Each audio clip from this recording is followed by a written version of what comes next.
Yeah. How you doing, Look at man? that. How you doing, Gerald? You look good. Good. How are you doing? I'm doing, not much has changed. I gotta I get got. Okay, your here we ghost. go. How you doing, Yeah. man? We're How you good. doing, We're Gerald? You look on. good. We're on. Good. How are you doing? Hey, Gerald. Yeah. Welcome to Robot and the Bear, episode 54. Thank you. Yes. Thank you. Yep. I'm How are you Luke. guys And doing? I'm Eric. And our guest, Mr. Gerald Pao. Yes. Yes. Gerald Pao, virologist extraordinaire, who's from the Salk Institute. The one person we get all our coronavirus information from. Yeah, and probably a person that not enough listen to, in my opinion, because misinformation runs rampant to these days. Yeah, it's really hard to figure out like what is good information from bad information, right? Right. It's like- Yeah. And even among people who have medical degrees and people who are professionals, if they didn't keep up, they're going to be outdated and for not keeping up in for a couple of weeks because things Right. are coming things are coming out like so fast.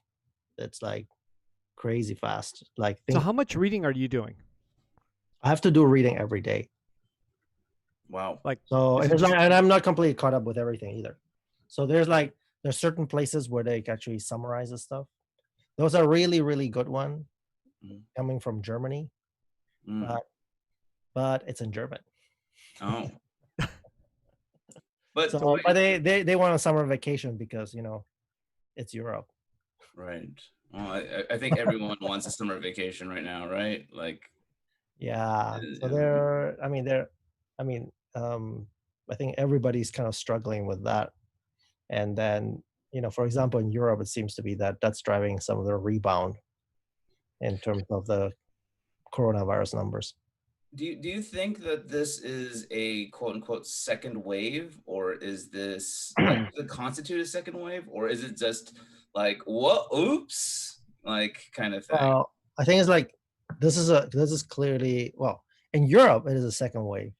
In the US, when We're still on the same wave. yeah, We're- it's like basically like it never really stopped. We just we hit the brakes for a little bit, Mm. and then it's like we hit the brakes for a little bit, and then it's like, and now we're downhill with no brakes Mhm. and Mhm. maybe no driver.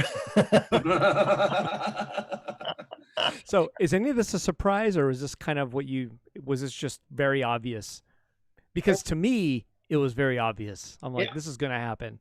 I As think soon as things were happening, I was like, oh, this is a bad idea. The bars are opening, with no warning too. We're opening bars today was kind of the announcement. I'm like, really? Like now? Inside dining now. Everything was not. There was no countdown, no education. It was just today you can open. And I was like, uh-oh. I think the problem is like you have like the different levels of government not coordinating. Like for example, federal government, state government, and the problem with this is like you need to coordinate everybody for it to work, because just imagine the virus can spread anywhere. As long as the virus is somewhere, then it can come back to you. So basically, like back in the day when when I was medical school, one of the things that I was a one of the things that was in the county hospital in LA, the USC one, that is the Sure. East LA interchange. Yeah. So in that place, you saw things like leprosy, and you saw things like a whole tuberculosis and stuff like that. So you had all these basically people living off the streets and with all these diseases, but you need to treat them, because what happens, like if you don't treat them, they're going to infect other people. So as long as if you treat them early and just suppress the whole thing, then nothing happens. Mm. But other people is like, or like if you have like illegal immigrants, right? Undocumented people that have diseases, don't want to go to the doctor, and then it's like, but if you get rid of the disease in this population, it's never going to spread anywhere. But if you focus on on being oh, they're not paying taxes, it's not fair, we should not treat them, you're going to end up sick later because they're going to pass it on to somebody else and they're going to pass it to you. And it's like, it doesn't matter that you pay that they pay taxes or not, but from a public health perspective, it's very clear that You want to get rid of the disease at the earliest possible point. Right.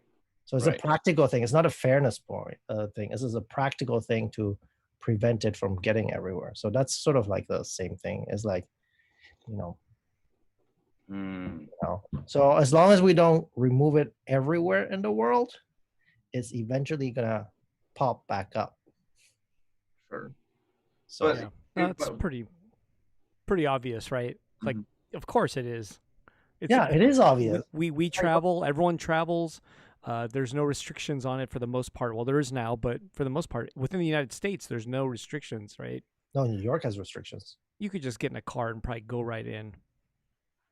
Yeah, but you're supposed to quarantine or something like that. I mean, the other thing that's honor system quarantine though, right?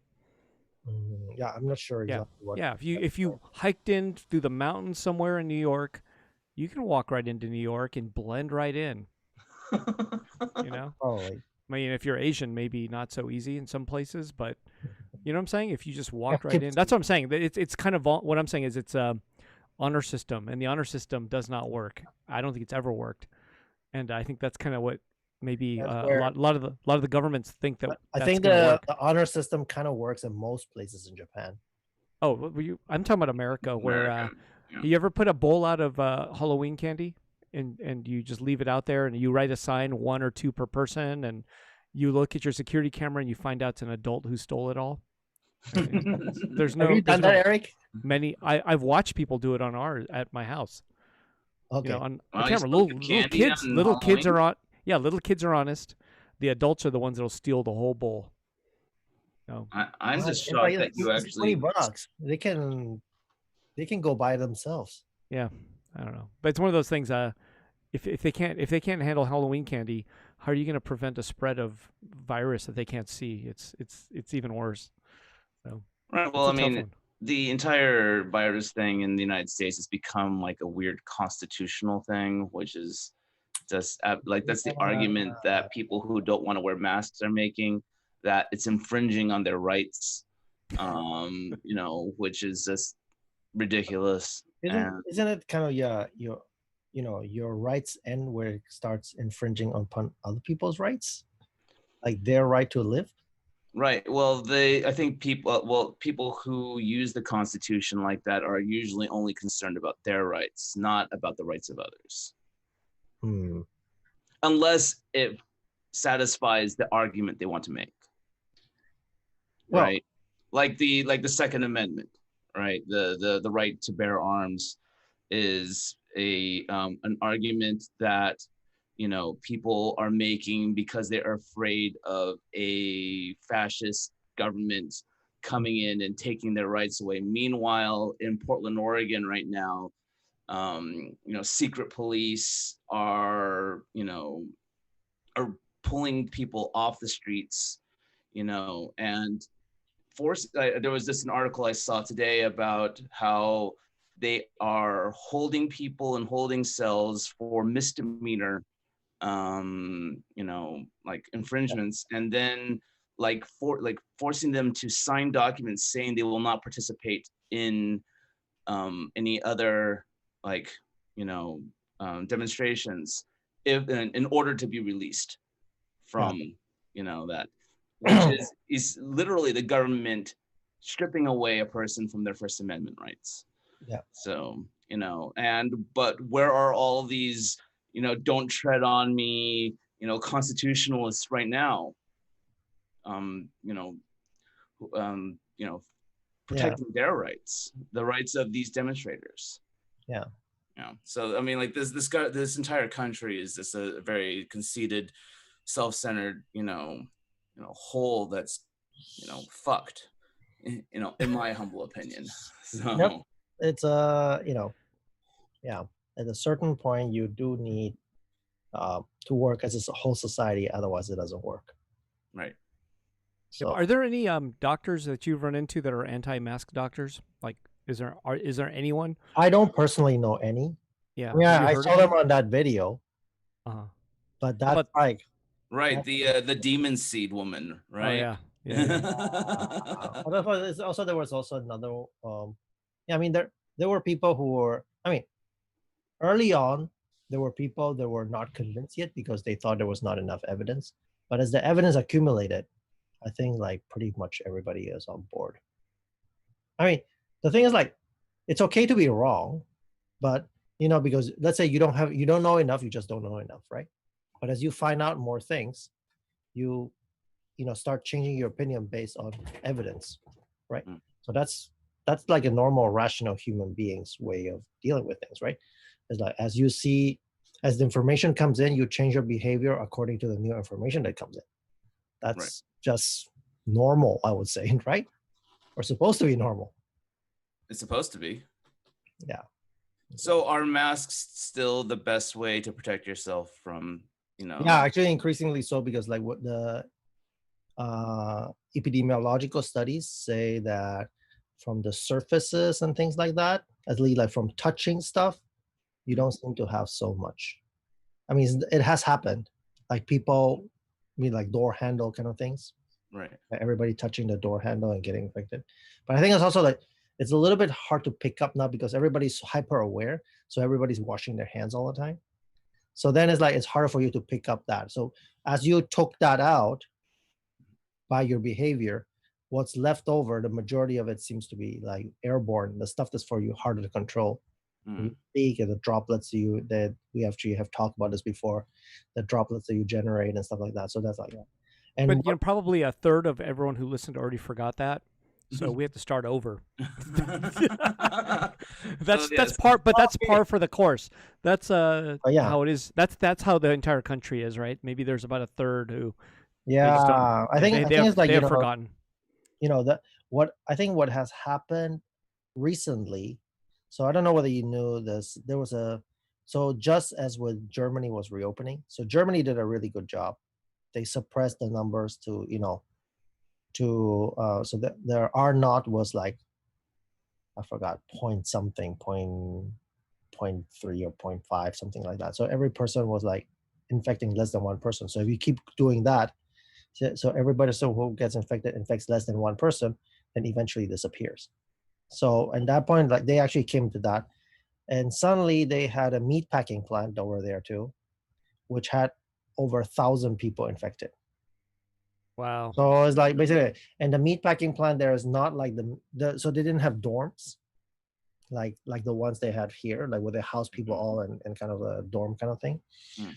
But so now people are really suspecting there is something about the meat packing plants where you have refrigerated, about 45-degree rooms where the air conditioning keeps going. People have to speak very loudly to hear each other, to move to move the carcasses and stuff like that.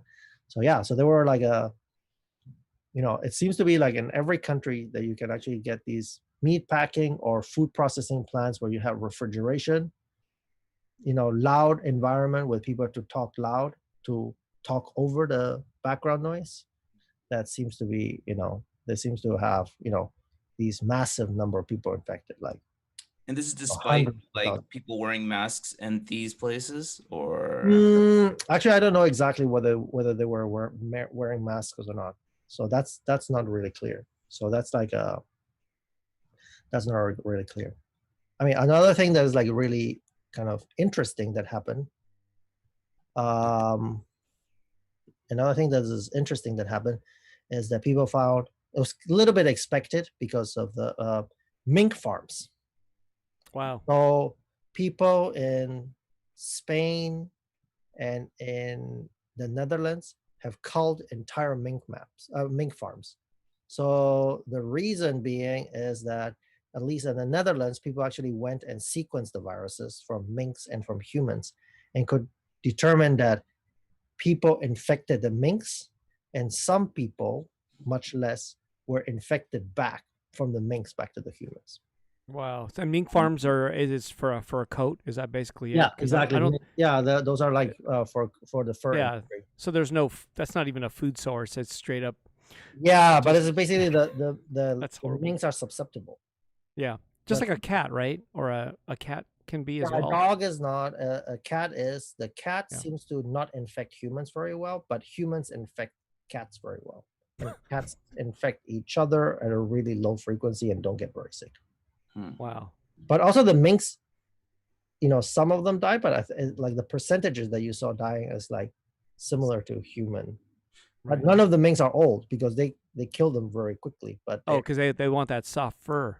they want the fur as like, because they don't want to keep the animals, they want to harvest them as fast as they can, right? Right. So anyway, but yeah, so there were cases, a couple of mink farms in the Netherlands where they actually. So you're saying is if the world was entirely plant based, maybe there would be like meat packing's a problem, but basically, But it's not only meat packing. Vegetable packing is also a problem because it's also refrigerated. It's also refrigerated. It has less to do with the meat packing itself, but having large areas that are refrigerated where people work in close contact and where you have lots of recirculating air. But then farms are okay, right? Because it's like outdoor, the people that do the labor. I would say essential workers that are doing labor. Yeah, people who harvest and stuff like that. That seems to be okay. Yeah, so far we have not seen, or I have not seen much of this, but right. I haven't followed everything. I just see, I know some of the things. I was at a virtual conference on SARS-CoV-2 by the European Molecular Biology Laboratory, and people went over some of these things and how to monitor and stuff. So that's your Comic-Con. We go to Comic-Con and have a good time. You're like, oh shit, man, COVID-2 con is coming. It's gonna be hot. Fauci is gonna do the lead talk. Do you like that guy by any? I mean, do you? Is that he's fine? It's like I know him from before. Okay, I was wondering because he's supposed to be one of the leading virologists in the country, correct? Yeah, he was originally an HIV person. So when I was an undergrad, I was doing HIV stuff.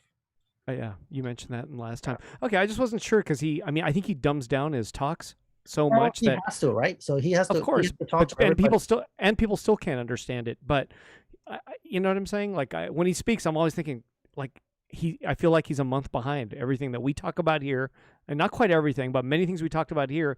3 weeks later, he brings it up, right? The memory of your, the mucosal immunity illnesses, immunities.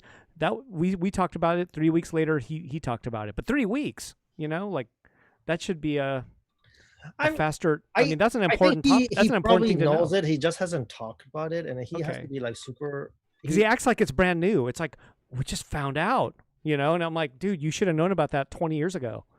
Bro, I don't think we didn't find. But like he makes it sound like it's just new information. Maybe it's the media doing it, but it really bothers me when I read that. I don't know. It's like anyway, didn't he say? And he also tried to trick people to not wear masks. Yeah, right? that was dumb. That was really bad. That was like that is dumb, and that is like I mean, like I think it's shouldn't he be fired off of that one? Because he kind of bummed me out entirely. Like I don't trust that guy anymore. I think he's full of shit. I think it's like. I think it's like that's the moment of weakness where he actually let politics dictate science. Yeah, exactly. But wasn't there also like the factor that like there was a shortage of masks, and it would be better if these masks got into the hands of people who were definitely going to be interacting with patients that like like that was his thinking, but that was like, I mean, he should have. It's like if you take a page from Taiwan had the same problem, and they had a shortage too, especially initially. And then it's like there are things like this. Yeah, we are. I mean, basically, we're gonna ration the masks for everybody. We're gonna give priority to the healthcare workers, but they even made an app. Because they want to see like where people are missing masks, and everybody would get exactly the number of masks they would need every week. You go to the convenience stores and they pack them in things that I think like 5 masks for every week they give to everybody. So you can only pick up for 1 week's worth of masks and it's tied to your ID. So like your driver's license number is tied to whether you can get your mask for this week. Wow. So then it's like, I mean, they made an app for that. And if you don't have masks, like say at this convenience store, it tells you where's the nearest place where there are still masks and you can go. Right. Well, I mean, we're talking about Taiwan versus, I don't know, the United States, which is, I think it's much easier to manage an island, rather than. Oh, you can say that, but it's also they have a lot less resources. The federal government has way more resources in Taiwan. Right. I And guess then it's just you can mobilize FEMA, you can mobilize things like that. It's a matter that you do it. right. Yeah, and also it's a matter of people being not selfish. Yeah, Mhm. And that maybe is a our public's really wacko right now. It's kind of amazing. It is kind of yeah. amazing. I mean, And it's like, even you can see how they manage the toilet paper versus how we manage the toilet paper.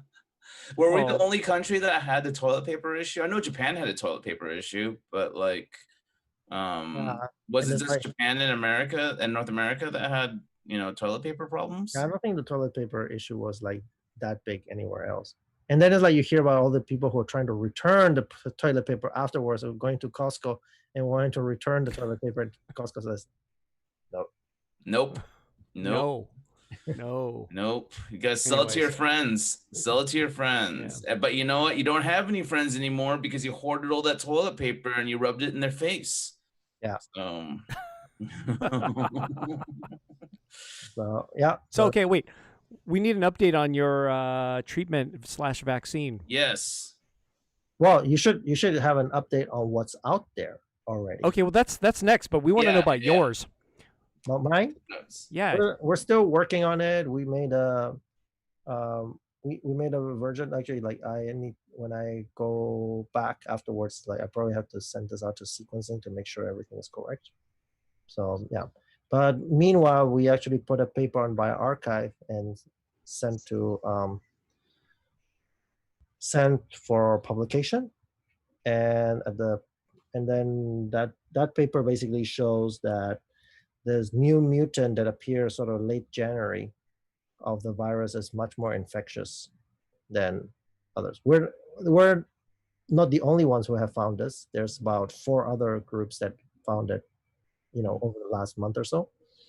And then this is basically the virus that's circulating now.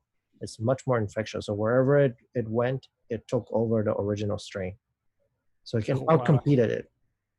So something is more infectious. Is this different from that chart that you showed where like when it went to Italy, like it had mutated in? Oh, it's the same one, but now we actually did an experiment in the lab and showed that it actually does. It's basically 5 times more, 500% more infectious than the original. Oh my god. Okay, so, I have to ask now, like, how do you do? Like, I instantly envisioned like a person who was not infected sitting in a room, like maybe like 10 feet away from a guy who was infected with version 1 of the virus, and then a different room, a guy who's not infected sitting across from a guy with the mutated, updated like version, the latest version of the coronavirus, and like and them just testing to see whether or not like it's non-infected guy gets infected. Like, how is this like? Yeah, I don't know. I don't know exactly how it works in real life. So basically, people out there, when they look at the virus, they can actually see this virus is taking over, is outcompeting the old version. We in the lab take the virus. Actually, we take just this one gene of the virus where the mutation have, and put it in a way that we can actually measure it, and then we measure it and then see it infects cells in a dish, and then see, oh, this infects 5 times more than the other one, than the original. But this is since January? So late January when it showed up, and then we're like in July, dude. By so May, it's a lot. Yeah, by May. But it's like the thing is like you can only see when you start counting. Yeah. And it's like you see it, right? But you have to have enough instances for you to see it. And then it's like the first people who noticed were around April or so. People started noticing, and then having some hint. And the first kind of real indication was like sort of early May, and then the people who do experiments started doing this thing. And it takes time to make these things in the lab. You have to build these, and when you do an experiment, it's not just you cannot just, you have to take the gene out, you have to synthesize it, you have to make the mutation, you have to make the viruses, you have to do this enough times that you are confident. And every time you build something, it takes you like a week or so to make it. So what's this called, this 2.0? Well, it's called D614G. So All right. Okay. original And what one the was D, original and one? then and it's position 614 of the spike gene, which is the gene that the virus uses to go into cells. And that position, the original one had a D, and then mutated into a G. So that's called D614G. All right. Yeah. There you go. Spike D614G. I mean, all these 5G kind of people. Oh, this is six. What is There it? it is. 641G or six? That just validated their argument 100%. This is way stronger. This is like 600 and something G. It's not just some 5G shit. This is way potent. So, oh my gosh. Anyways, I guess that's a great discovery, but it's more frightening to know that. Wait, so how does this have? What does this have to do with the treatment that you were working on? It doesn't have anything to do. It doesn't really affect it whatsoever. Okay. So the treatment that I am, So why are you scaring us for? I'm just kidding. That's so much worse. it's like it should. Oh. This should not affect. I mean, I don't think this is going to affect any of the vaccines. It's not going to affect the Well, except you're going to need more vaccines. Maybe. No, I don't think it'll need more vaccine. It's basically like it's not gonna. I don't think it's gonna affect it at all. It's just that Really? you now know that this thing became more infectious than before. Okay. But we've known that Wow. for. I mean, I've seen the maps. I've seen the charts. I believe It's it. like it was like that. Basically, like that's one thing is an observation. Do you see it? Oh, it looks like that way. It's just it seems becoming more and more. This one is more prevalent. But then it's like to know why it is more prevalent and show that it actually is more prevalent because of a particular gene change or something like that. That you have to do the experiment in the lab to know that it's really like that. I remember you posting something on your social media about this, and I do remember them referring to the original virus as D and the mutated virus as G.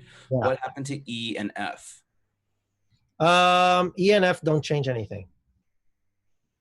So what There's is like E? so D is not just like the it is a letter in the alphabet, but what it actually stands for is a particular amino acid. So D is for aspartate, and then G is a glycine, and E is a glutamate, and F is a phenylalanine. So there are 20 letters that correspond to 20 amino acids, and every protein is basically a chain of amino acids, and depending on which position, it has a different amino acid, and then you can have different versions. So every gene is made. Most of the genes are made of protein. So there's basically a chain of amino acids, and they have starts at 1, the first position. So they all start with M. Every protein starts with a methionine, and then it goes and makes a chain of things. So this one in particular, the spike protein, at position 614, originally was an aspartate, and it got changed to this other one, which is a glycine. It makes it more flexible. Damn. Yeah. All I gotta say is damn. So your vaccine is still being tested. Is there a point to keep working on it when you see so many others are like coming to market almost? Like I'm hearing one's almost coming to. Yeah. So anyway, so the question is like, okay, now just the very first one, like Moderna's vaccine, is going to go into phase 3 clinical trial. What does that mean? It means that it's going to be testing to see whether it works. Up until now, it's basically all the stuff has been done. Like, okay, how much can we inject a person without them making them sick? It's like, does it cause anything bad? For the phase 1 is typically where you test for toxicity to see if you actually if it's toxic to people. The second one, you do basically what you call dose escalation, where you actually increase little by little the amount, and then you do it on relatively few people. So it was done on 45 people. So, wow. So anyway, so then it's basically you just see like, and then you have on the side, you find out whether, okay, did it make antibodies, but that's not really a test of whether it works or not. Like, all the things that you're measuring there, whether you make T cells, whether you make whether T cells get activated, or whether you make antibodies, are sort of indications. Basically, you're like looking for hints that it's going in the right direction, but you ultimately don't know whether it works. Basically, like you cannot confuse the hints from the thing actually working. Sure. You only know when you get to this phase 3 clinical trial, Well, and that's when they're actually doing 3,000 people, I think. So wait, the 45, are they still alive? Yeah, Okay. everybody's alive. Nobody Okay. died. Okay. As far as so I heard a news article where they were like going like saying like there's Moderna and then Pfizer. So yeah, Pfizer is doing the clinical trial for a company what's called BioNTech. Mm. BioNTech is actually the real company that's making it, and the vaccine from BioNTech and Moderna is almost identical. Only the modifications are a little bit different. But the BioNTech, if you were to ask me which one I think is better, BioNTech I think is substantially better, because at least you require a lot less vaccine. So the vaccine that You know what to these make a vaccines? billion doses to make. You know what they're called? Hmm? What are these vaccines called? Just so we. These like are the, these are basically like Moderna RNA has one. vaccines. RNA Okay. vaccines. They're But called, is there a specific market name for them already? they actually have a name, but Okay, I wasn't sure if that's commonly shared. yeah, it's not a secret. It's just like they have BNT and a number. Like Okay. one is MN and a number. So neither of these is remdesivir or hydrochloroquine. No. Whatever. Neither of those. Those right? are not vaccines. Those are Treatments? chemicals, treatments. Yeah, it's like a They're drug. treatments, right? Yeah, Okay. the drugs. But so okay, so there's Moderna, and then you mentioned Pfizer. What about Kodak, the film company, right? Eastman Kodak. So Kodak used to have a. Can you believe it? Kodak. Yeah, Kodak used to have a biotech version, biotech branch. So I don't know whether they're reviving that. No, but doesn't that have some kind of a link to Japan? That they've been already making something in Japan, and now that because today Kodak's stock went up gigantic. Right? I don't know anything. Yeah, major amounts because they made the announcement. But I think it's been in Japan for a little bit already. Well, there's it's Eastman Kodak. Fuji has a, if you talk about film companies, Fuji actually. Kodak's a lot better than Fuji film wise, by the way. But we're talking about medicine, so it's a different. The film has a difference. I mean, the Kodak colors are much more saturated. It's a much better film. But okay, back to the medicine. Sorry. What do you think, Luke? I am not a film person, so I'm just more like intrigued that's yet another one is Eastman Kodak is actually part of it. They're actually making.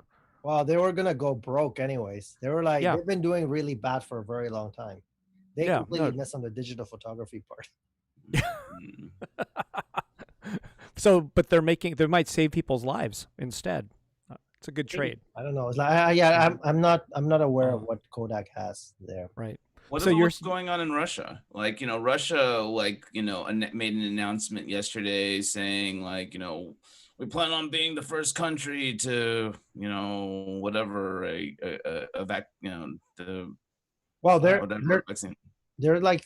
there's like, I would say there are 3 other vaccines that are like pretty advanced. Like there's like 2 Chinese ones and there's another British one.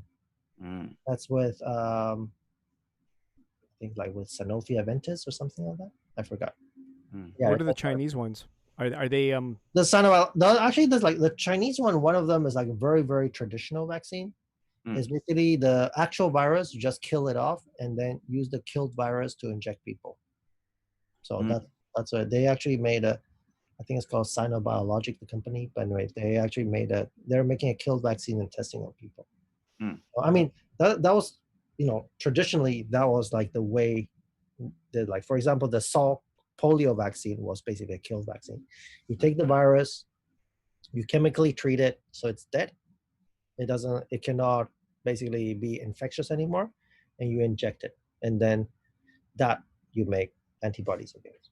But I don't know. I mean, time will tell. See if any of them work. I don't know. So also, like, from the profile, I would say that the Pfizer one seems to work better than the Moderna one.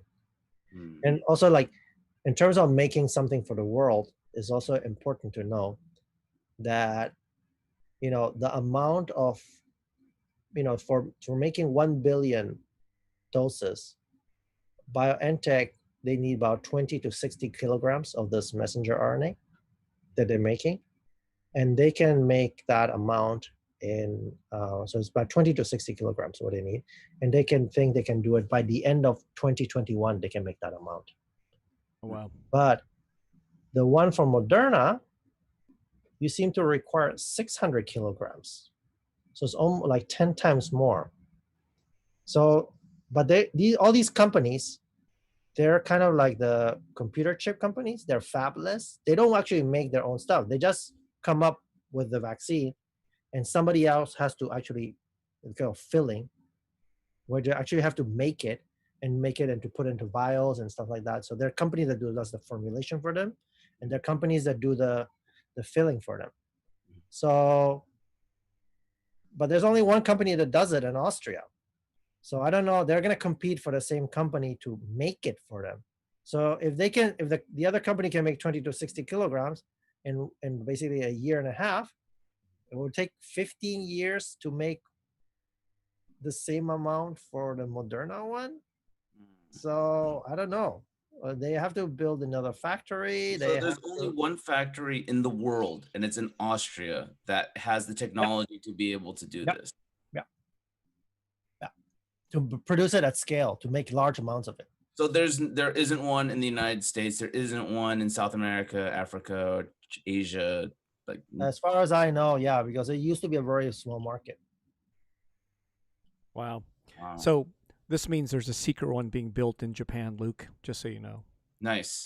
Yeah. Nice. Yeah. Hanging out with super. I don't think in Japan doesn't move very quickly. Oh, okay. I just figured there's like a secret billionaire, going, oh, I'm going to make my own. If it's a secret billionaire, I think like you would need somebody like Bill Gates or somebody who would actually move this fast. Japan is not very fast moving. It would have to be done in China, where they just. Oh yeah, that's cool too. In Japan, they would. In China, they would move fast, and they would actually make it, and that would make it. Yeah, like there are a lot of contract manufacturing organizations and like called CMOs. So there's like CROs, which is contract research organizations, and there's CMOs, which are contract manufacturing organizations, which are basically companies that make stuff that somebody else designs, and then you just give them the blueprints of what you want to make, and they make it for you. So back to the I guess your body's memory. Have they figured anything out as to how long this would be? Because I remember it spanned from 6 months to a year and a half for the longest. Have they figured anything out for? I think it's like that people actually are having shorter expectations, because if you look at the trial, like the first results for the Moderna vaccine, they're stating in the paper that they wrote, they are hoping to make something that lasts 6 months at a minimum. So they're not talking about something that cures you permanently. They said, we're kind of happy with 6 months if we can achieve 6 months. That means you have to read between the lines and understand what this actually means when they write this. It's like they used to be like, okay, we're gonna have the cure, we're gonna have the vaccine, and that's gonna be it.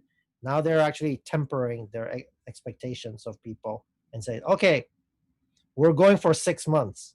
This is what we're going for. And if you actually look at the data carefully, it's like, within a little bit, it starts dropping already.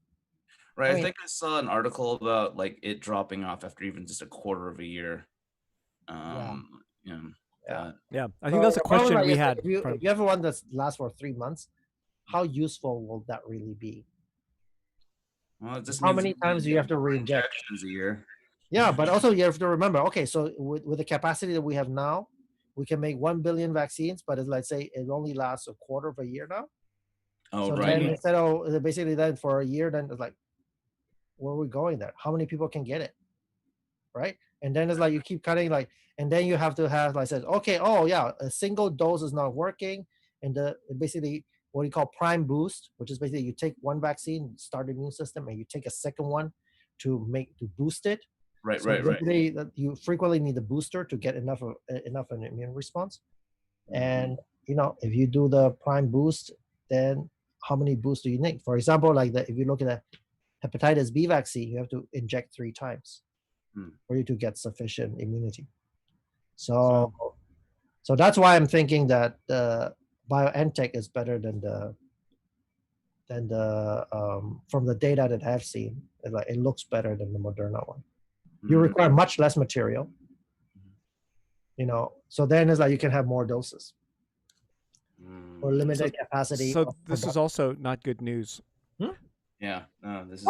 I think this is the. I would not say this is not good news. This is the way it is. I'm sure somebody's building a factory or something like that. I mean, Bill Gates said he would actually. They're building a bunch of factories to do the different things. So is there have you heard of anything that's going to be better than these 2? Well, there's the prominent one that's kind of far along is the Oxford one. So the Oxford they have a fundamentally different design. That is basically a viral vector, is an adenovirus, a chimp adenovirus that carries the SARS-CoV-2 spike protein, and that one is like that. So I would say that one is very, very similar to one that worked well for Ebola. So the first Ebola vaccine that worked well is based on a different adenovirus 26. And that one is done by another company and by a government organization called BARDA. BARDA, together with Janssen, are making the Ad26, which is basically almost exact copy of the vaccine for Ebola. And then Oxford has a similar one that we're building for MERS, and they changed the MERS vaccine into a SARS-CoV-2 vaccine, and that's what they're testing. So they are having, I would say, mixed. The thing is, like, the one that worried me about early on, they showed that when they gave the vaccine to monkeys, the Oxford vaccine, when they actually checked the swab of, I forgot, the throat or the nose of the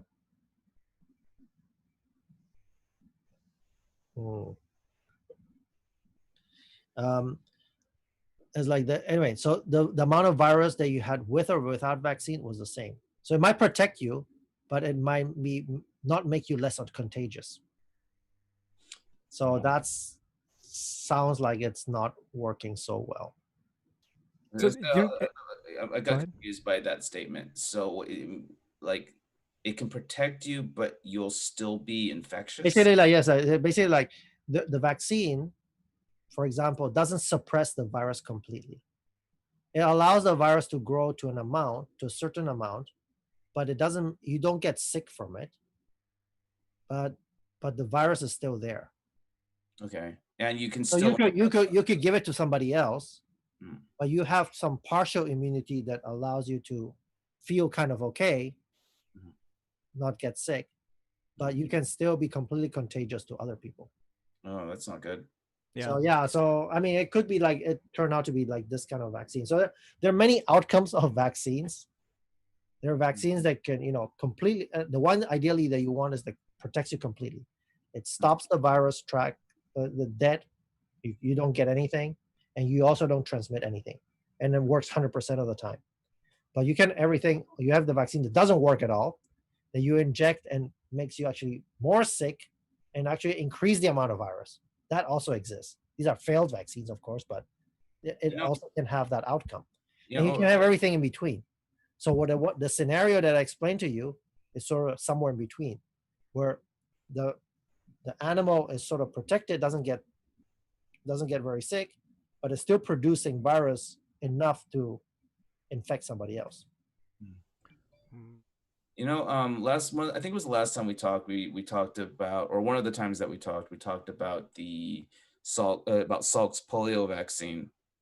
And when, I think they were producing, there was one manufacturer that was, when they were producing the vaccine, kind of, fucked up and, Oh, yeah. So that's like that when they basically there are incidents where people fail to inactivate the virus, and then when you try to make a kill vaccine, you didn't kill it, and then you just basically make somebody else sick. is that still a possibility in this modern world? I think much less likely, but that really depends on. I mean, the truth is like anything that you make, some human can mess it up, right? Right. There's like there's virtually nothing that you could make that somebody could actually mess it up somehow, right? That's like that's again human nature, right? Yeah. I mean, that's why you put processes in place, and you basically you build systems to try to ward off against these kind of things. Right. But for example, in the case of SARS-CoV-2, the Chinese CDC built the system, that will give them early warning of any kind of respiratory disease and new emerging infectious disease. But the local governments, basically, because they're afraid of causing trouble and rocking the boat, they actually made the doctors not be able to report through that system without approval. So in the end, that became useless, although the Chinese CDC had built the system. And then it's like, and because the local people are afraid of trouble, and then override this entire system, so made the system completely useless. So they actually spent a lot of money to build up the system, but then the local governments, because of their political concerns, or to look bad, and to lose face, and ended up making it completely not work and making things like Wow. much worse. So I've been hearing just maybe in the last 1 week that let's just say something comes out in November, right? That's one of the dates I hear, or the months I hear November. Let's just say something comes out. Would you take it? Do you have confidence enough where you're willing to be, among the public to take it in the beginning? Well, the thing is, like, I mean, it depends what the data says, I would say.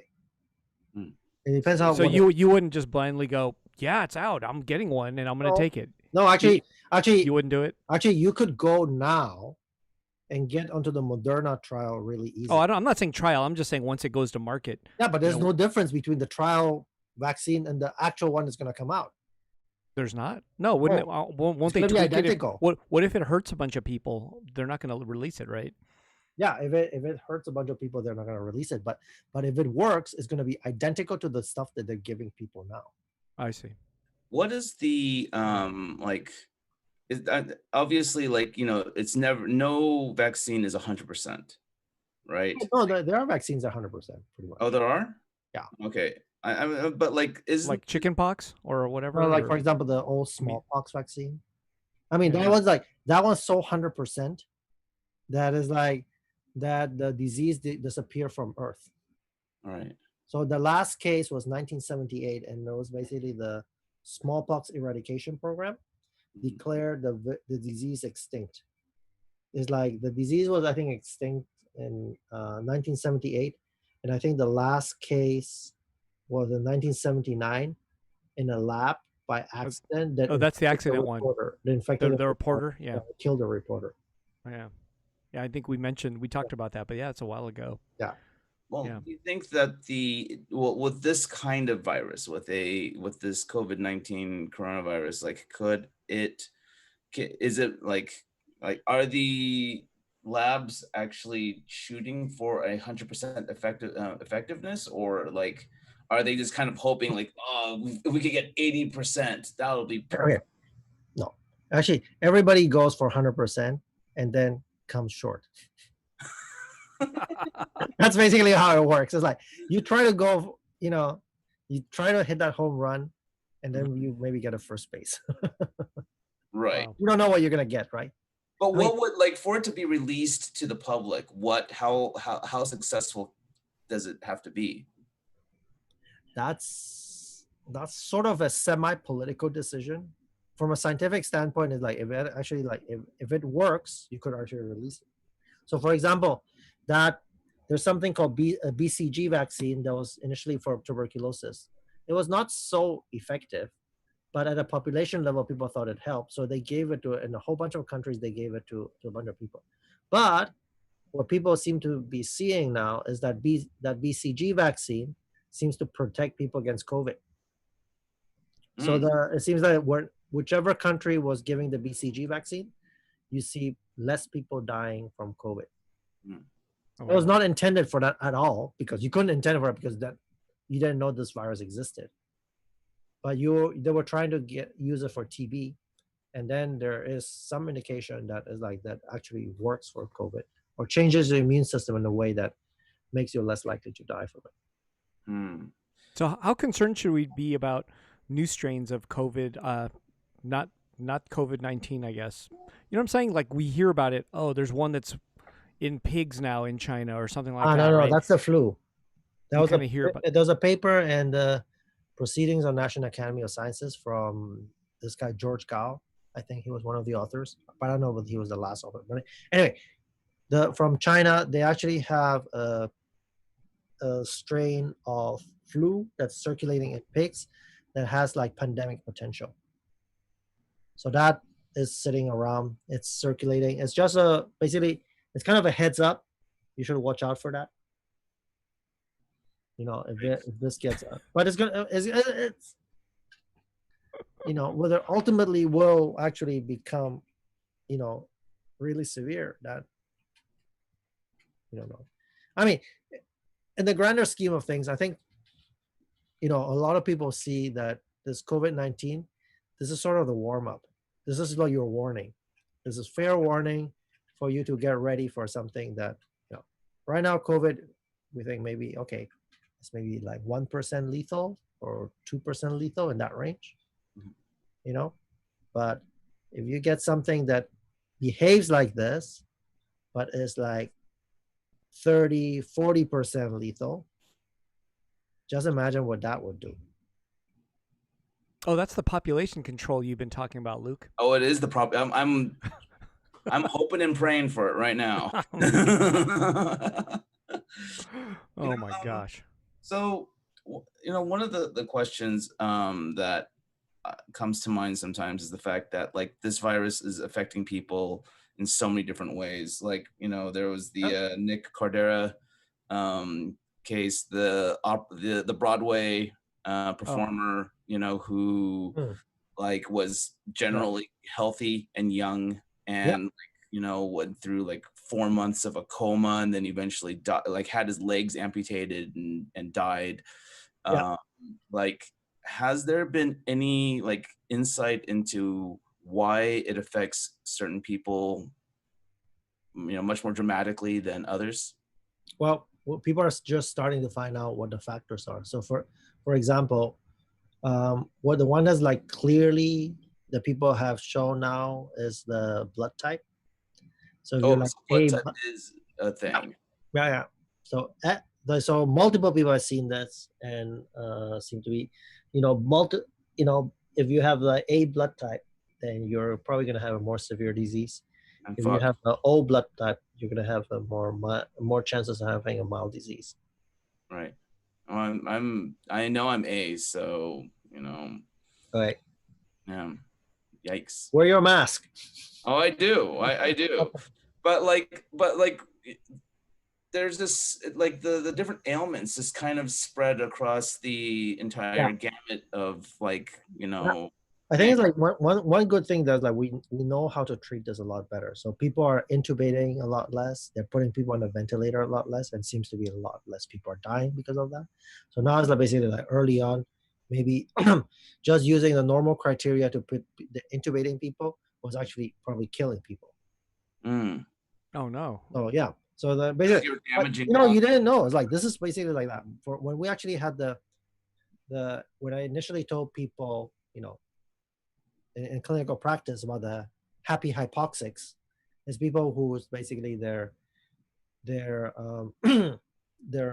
blood oxygen saturation levels were extremely low. So normally, if you're like 93 and below, then you need help. You need to get on oxygen. And if you're like normal person, you'll be like 96 to 99% saturated. So if you're 93 and below, then you definitely need to go to the hospital and get, supplemental oxygen and stuff like that. So you're saying But there people were- died unnecessarily, probably by wrong treatments? Yeah. Wow. How many? Definitely. Huh? Like tons? Mm, Because I mean, New York had a lot of deaths, right? yeah, but it's Yeah. like you had And that was I don't early know. on. Yeah, it could be. Yeah, but this is. That I mean, it's sucks. not. It's basically this is part of it is also like you don't know what you're doing. You're using what you call a standard of care. And the rules that people made based on all the experience of all the things. If people's oxygen goes that low, this is the thing that you're supposed to treat based on all your previous experience. But the problem is like this disease is different from the previous experience. So then if you do the same thing that you had because you didn't know better and you couldn't possibly know, then you treat it like the way you treated this, low oxygen condition, this hypoxia, and then ends up more people dying. So as people keep experience and learning new things, they keep adjusting it for better outcomes. Sure. And that's why, although our cases are through the roof right now in LA or San Diego, the number of deaths is kind of a little bit more than what we had at the beginning, but not much more, although the cases are much more. Right. So yeah. What do you think about like kind of a separate question, but Well, it's not only that, but anyway, it was not only. It's part of it is like we became better, but part of it is also that it seems like a lot younger people are getting infected. right. And that I mean, they don't want to say it's from protests, but do you think that's from protests? Well, there I is. don't know. I think there is evidence in certain places, for example, in LA, that Yeah. the protests seem to have contributed. In New York, apparently, there is not much evidence from the numbers. When you actually look at the numbers of people, and in LA, you'll find a lot of people who have a history of protests or one or times before like that actually had. There were some basically they were not in protest, but they are in the same household as somebody who was at a protest. Right. So yeah, so I think the protests in certain places, it depends how they were held, right? Right. So, Weren't you telling me that, like you, Eric, that you had friends who participated in the demonstrations, and then, like after the Yeah. They wore masks, and they said that everyone they knew and saw wore masks. But then afterwards, they went since the bars were open, they went to a bar and drank without masks, right? And so they basically were safe during the day, but very unsafe at night. And yeah, so and maybe that's where things went wrong, I mean, there was this case of these two hairdressers in Missouri, I think it was, right. that they had 129 customers and they wore masks, and then they don't have any evidence that any of the 129 customers got sick. Oh, and you said they were sick though. They were infected. They right? were infected, and then they actually had basically they were basically they got the test themselves, and then after getting the test, they were waiting for the test, and while they were waiting for the test results, they were still cutting people's hair, and then I think like 67 or so of them were actually tested. Some of them refused, but they actually can see that nobody got sick from it. So probably they had 129 customers. Both the customers and the hairdressers were wearing either surgical mask or 3-layer cotton masks, and seems that nobody got sick. So that was published in Morbidity Mortality Weekly Report. This basically is one of the CDC journals. Right, the Great Zine. Basically, yeah, exactly. So they have like two journals that are kind of prominent. What is this MMWR, and the other one is Emergent Infectious Diseases, on new things that come up. Wow. So, yeah. I'm curious about I think I saw something on social media, on Facebook or something like that, and that connected erectile dysfunction as a symptom of COVID-19. Is there any validity in that? So I saw something early on but I don't know how credible it is. So what I saw early on is basically that young men who are recovered from it have this problem. And that's basically the people, yeah, I don't know exactly. I don't think has been corroborated. I have not seen it on any journal yet. But yeah, I've heard this thing and I've seen it in the early reports.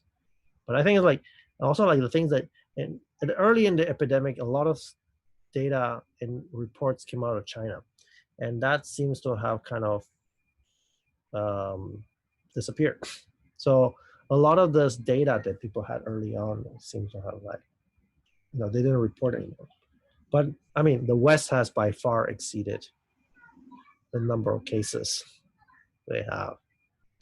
But the thing is, like, at least early on, like, except in Wuhan itself, all the healthcare systems in China, they were documenting things really, really well.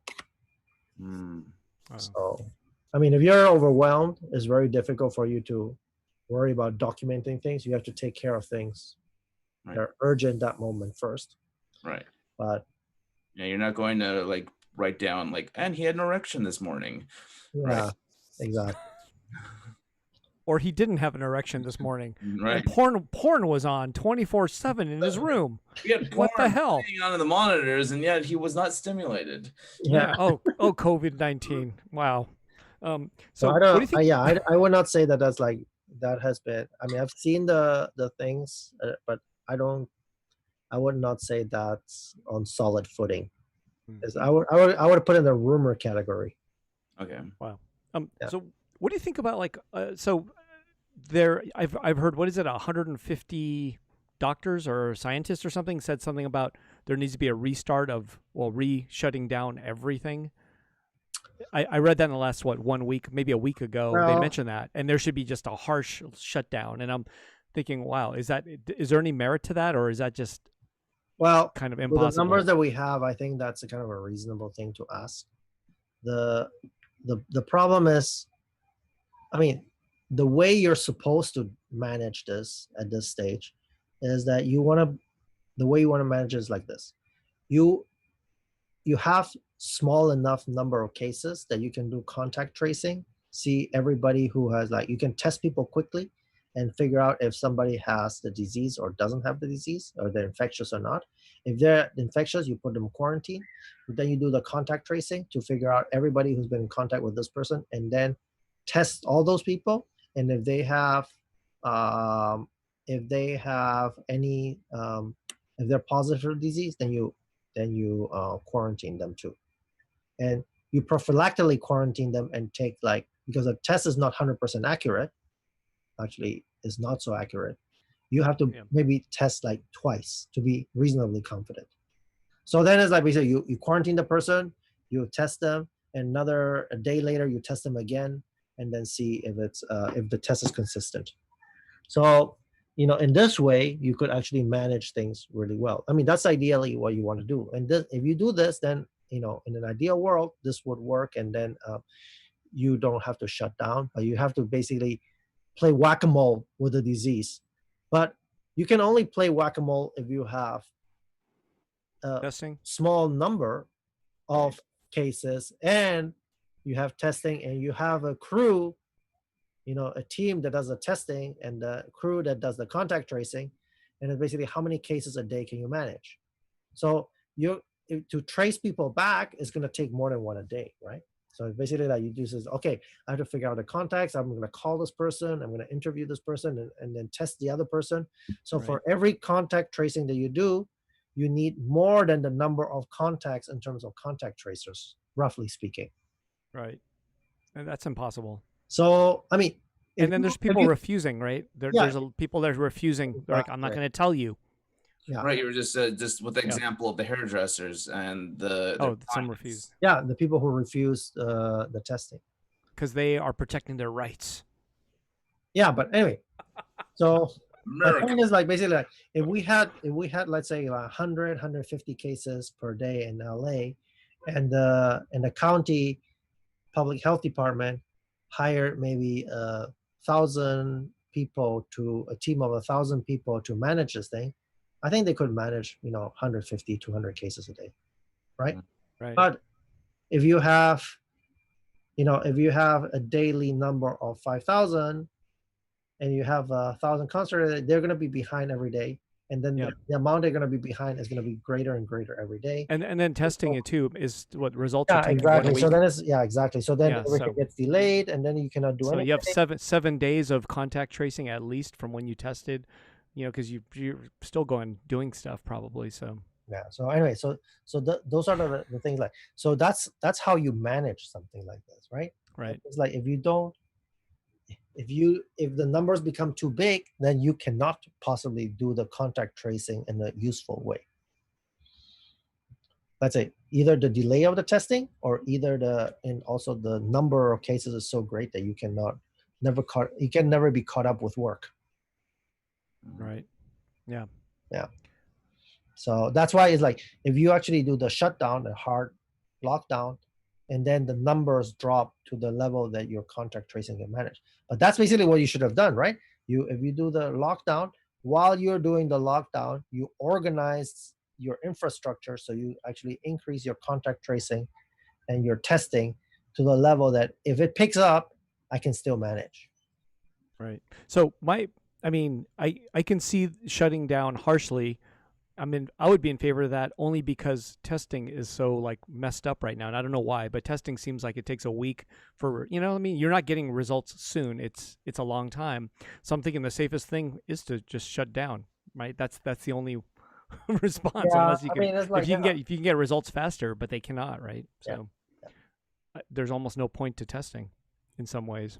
well, so there's a study that shows that if you test once a week, it actually kind of you can reduce the numbers even if you with all the misses that you actually have.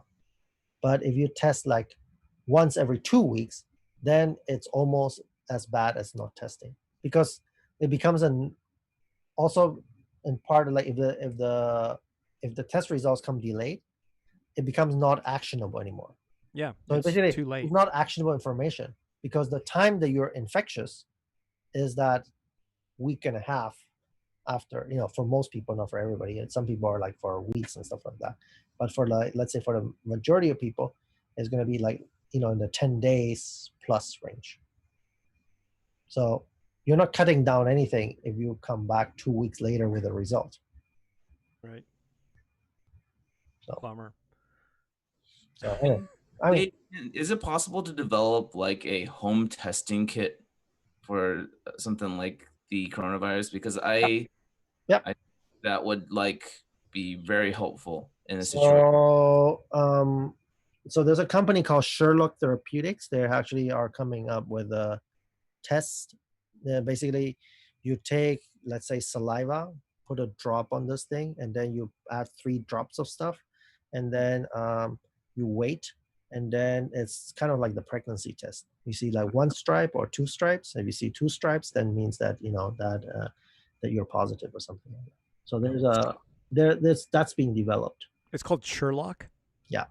Wow, that's Like a great Sherlock name. Holmes. Yeah, like no shit, That Sherlock. technology, yeah. Yeah. That technology is called like Sherlock. Wow. Yeah. How far away are they from it being an actual product that we can be able to buy from a CVS? I think, I mean, I think it could be like pretty soon. I think it's like I think they run into the production, certification, those kind of things. But I think in itself, the technology, I think like it's pretty sound. Wow. I don't know about the timeline. So that one, that one is not super fast, but it's point of care. So basically, anybody can do it at home, kind of thing. Right. Wow. Right. Yeah. Bring your test with you to events. Like, look, or do the test in front of people. Well, probably I think it takes like an hour or so or more. That's acceptable.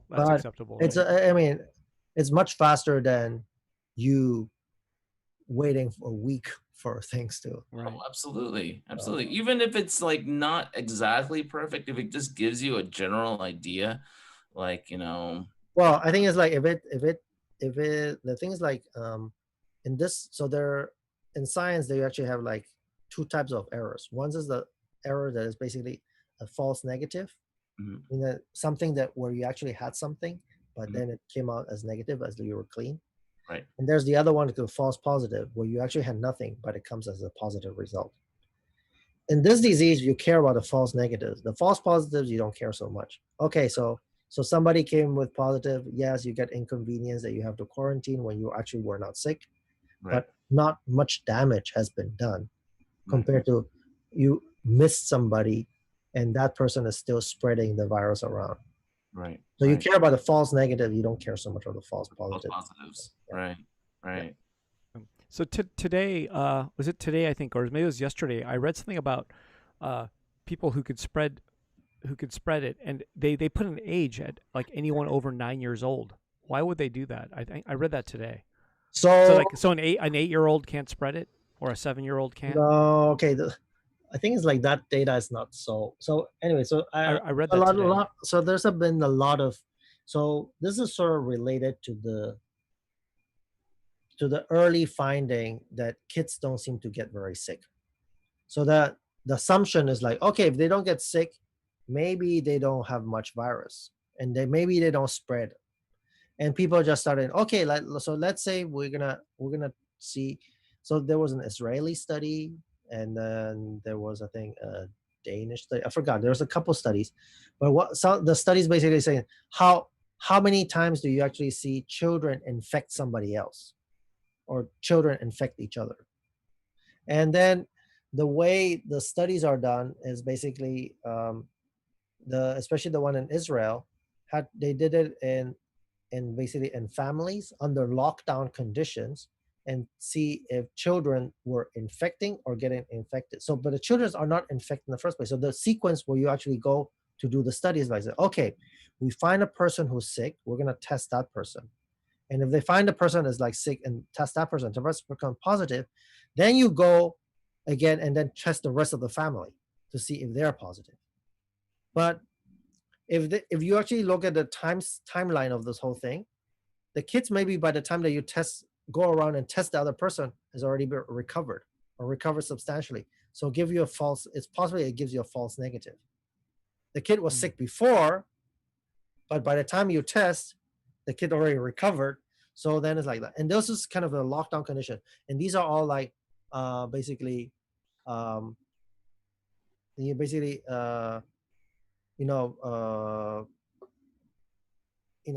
conservative Jews, which had really large families, and everybody lives in the same household. So, that's the setting where they were done. And it was already done in a setting where people already in lockdown. So the kids were already not going to school. So they couldn't infect each other. So this study led a lot of people say, oh, the children maybe appeared less infections. But because of the reason that I told you, you cannot be sure that the children are not infected. But in general, it seems to be that children that are like 9 years above, because they tested explicitly 9 years above, seem to infect pretty much as the adults. I mean, it could be like 40% or 30% of the adult. But in terms of things that we care about, like tenfold or 100-fold, 40% is like nothing. In virology, many times, if it's not like 3-fold to 5-fold, people just don't believe. People consider 3-fold or 5-fold a weak effect. Wow. The strong effects are like 10-fold, 100-fold, stuff like that. So what about school then? Well, school is a problem, right? So I think it's yeah. I mean, but isn't that? It just seems odd that there's a discussion when more than likely it can run rampant there at a school, right? That's yeah. I think kids are a little more out of control. Even if they're supposed to wear masks, they're not. Yeah, they're going to do chin masks, and they're going to put masks on their head and pretend it's an underwear and do all kinds of weird shit. And then they're there are problems like the kids like who go back home, with masks that were not their own. Yeah, because they like the masks of their friends and they swapped. Wow. So I can see that. Yeah. So that's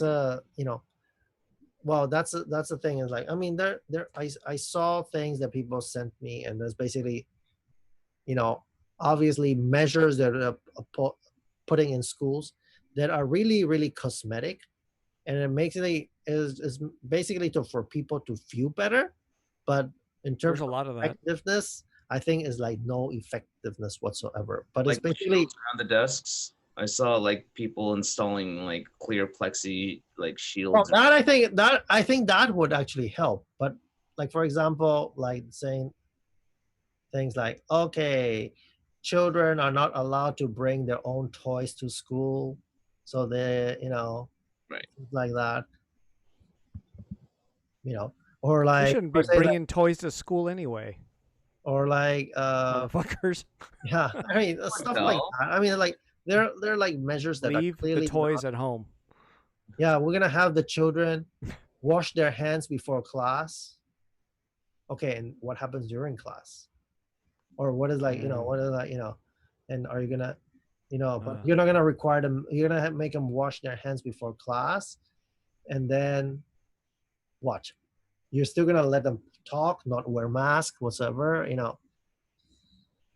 It's like since the mask has become sort of a political thing, people want to stay out of politics and say like, oh, we're not gonna enforce wearing masks for the children. So then,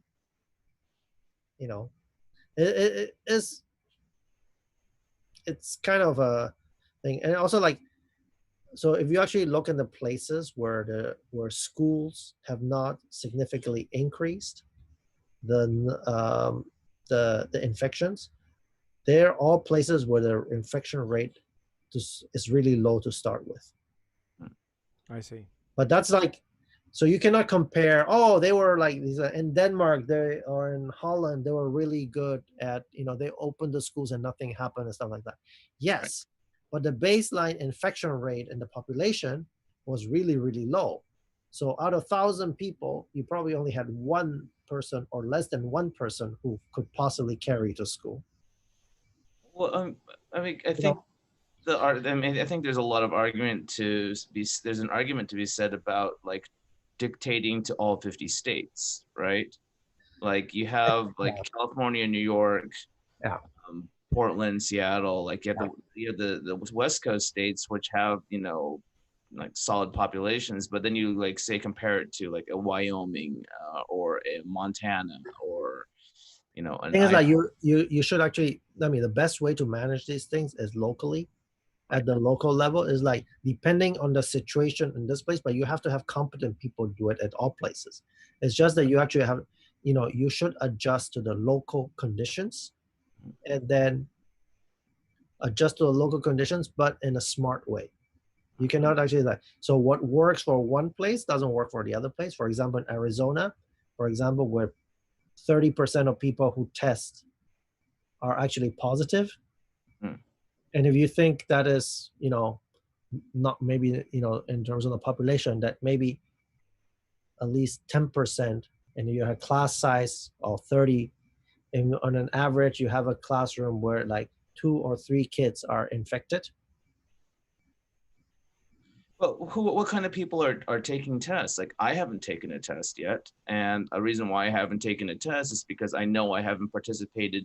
I mean, the riskiest behavior I've actually participated in is actually going to freaking giant robot, and drop off artwork or whatever like that, So I don't feel like I'm in a position. I've never done anything to, warrant Yeah, me. I mean, it's like, I understand what you're saying, but it's like, I mean, if you actually think is like, I mean, it's really hard. I mean, I think it's like that um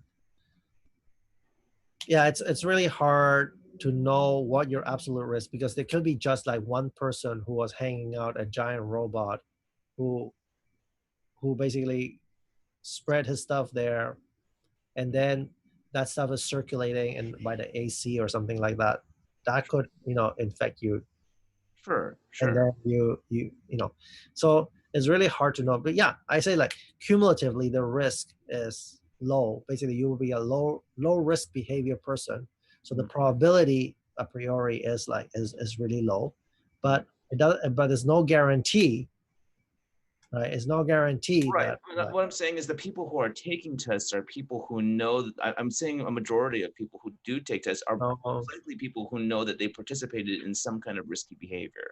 I don't think so. There's all kinds. There's all kinds. So for example, have you taken a test? we don't have the test at work. Yeah, but you can go drive somewhere and go get it. Yeah, I could, but like So now you don't, because you feel like you're not sick, man. That's the same thing. it's You're, not, you're like, I don't think it's I'm like sick. you I have haven't to done have the anything. availability, but yeah, I was like, Because like I didn't go out, I didn't go to, like I didn't go maskless to a supermarket, for example. So you know what I'm saying? Like there's things like if I went, if I went to, if I went to a meatpacking plant with no mask, I might take a test. But I've been, like yeah, I mean, I understand your like no one sneezed on me. But I basically, wasn't that's in a, like that's why you don't. That's when you actually that's when you actually see the percent of positive tests is also related to, and also like how much of a hypochondriac you are, right? It's like how much do you worry, Yeah. That's basically it. right. And then there's like, but I mean, in this case, nobody's a hypochondriac because everybody is at some risk. Yeah. So okay, the people are allowed to do like maybe schools can be outside, right? They can do teaching outside, and they have restaurants with outdoor dining. How safe is that? I mean, because now you have airflow. People are still maybe I think 6 feet away. They say what is going to happen in winter or when the rainy season starts. Right. Well, then you can't do it outside. Like, but that's not even the point right now. The point is like that it's going on right now. Like I remember, like when I was on the west side, like Sujita, like basically people were pretty much sitting back to back, outdoors. I think it's like that this is a big experiment. So that's an experiment still, you think? Because I wasn't sure like how safe that is because this is a big experiment. Somebody should be keeping track of this. Somebody should be, seeing like basically how many infections you have. But I just don't know. And also when it's busy, when the people who do the contact tracing, they will probably know where. I just know for sure that like bars and restaurants are major sources of transmission in California right now. If you're inside, right? But like outdoor I don't dining, know whether it's inside or not. Really? So Okay. that's basically like that. Yeah, I haven't eaten outside at all yet. But that is what was told to me by somebody who does this. Wow. For the Department of Health. Wow. But it's not like, it's not like, and also it's going to be different in every place. So in order for you to determine the risk, you have to have the numbers, the observations, and stuff like that. I don't think people are keeping track of that though, right? Somebody should be keeping track of it. I just, the problem is like, because out of privacy reasons, a lot of these things, and because they don't want to out a particular restaurant. So you just know it's a restaurant, but you don't know what the arrangement of that restaurant was, right? Sure. Some of them are really packed. They're just outside, but they're pretty packed. Yeah. So it's like, I don't know. Some have like, it's almost like they're enclosed, but there's, you know what I'm saying? Like they're actually, it's like a tent. So there's actually some enclosure. So there's less air circulation. Yeah. And then, and it's still outside, but they're kind of inside too. So what do you call father's office, for example, right? Is that inside or outside? I guess that's still outside. Half inside, half outside. But I just look at it as every time there's a rule set, people are finding ways to try to maximize their potential gains using those rules, right? So now they're putting more dining outside, thinking, okay, now we're safe. We're gonna just load tables outside, tons of it. Yeah. And I'm looking at it going, I don't know if that's safe. I mean, sometimes, but I'm also seeing tables of 6 non-family members, obviously, who are sitting together without masks and talking to each other and eating, right? So there's, I don't know how to, they're really close to each other. This is an experiment. Wow. Really, this is an experiment. Well, gladly I'm not a lab rat. We think this is, for sure it's better. Yeah. For sure it's better than indoors. But how low is the risk? I have no idea. Right. It's like, time will tell. Somebody's going to have the data, and then we'll be able to tell. But right now, I don't know. But it's still based on droplets. Like that's food handling and all that stuff. You've said earlier in the podcast that's seems to be low transmission through that, right? I haven't seen any reports of food transmission. Well, because if you go to a supermarket and you touch an orange and the person before you touched that orange and you bought it, take it home and eat it, I'm not sure how, is that safe or is that?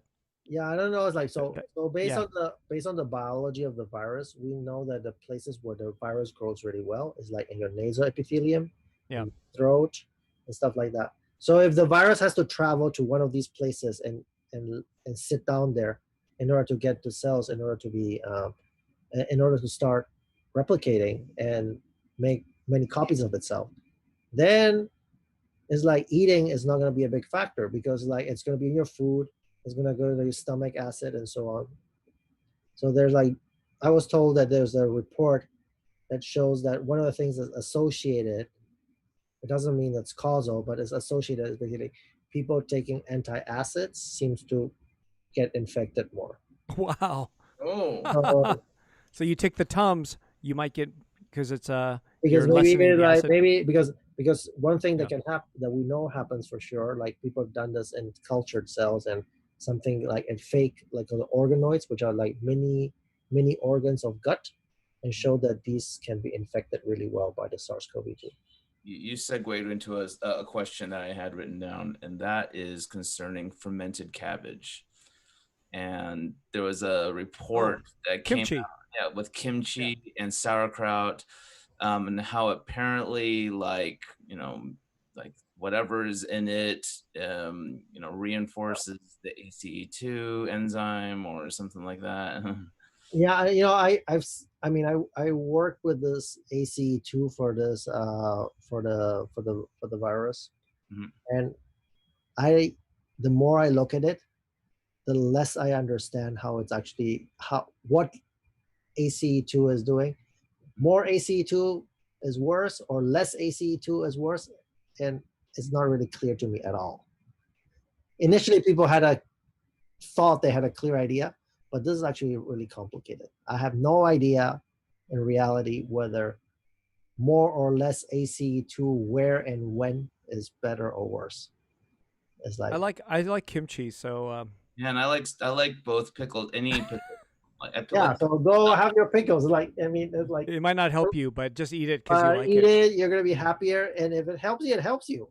It's like you're not gonna hurt from it, right? Yeah.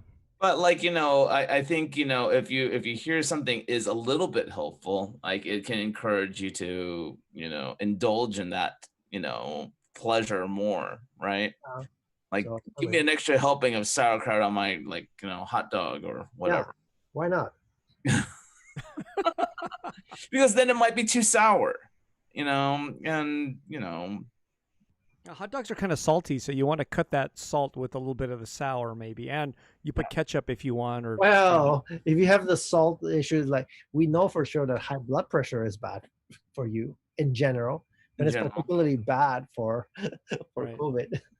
Well, going back a little bit to the different symptoms with COVID-19, like let's say the Broadway guy. I mean, he had his legs amputated, Mhm. and was that a result of the virus, or was that a result of I think that was a mismanagement? I think that was a result of the virus causing these microclots. And if you actually have something that clots inside one of your arteries or vein, it's like having a stroke.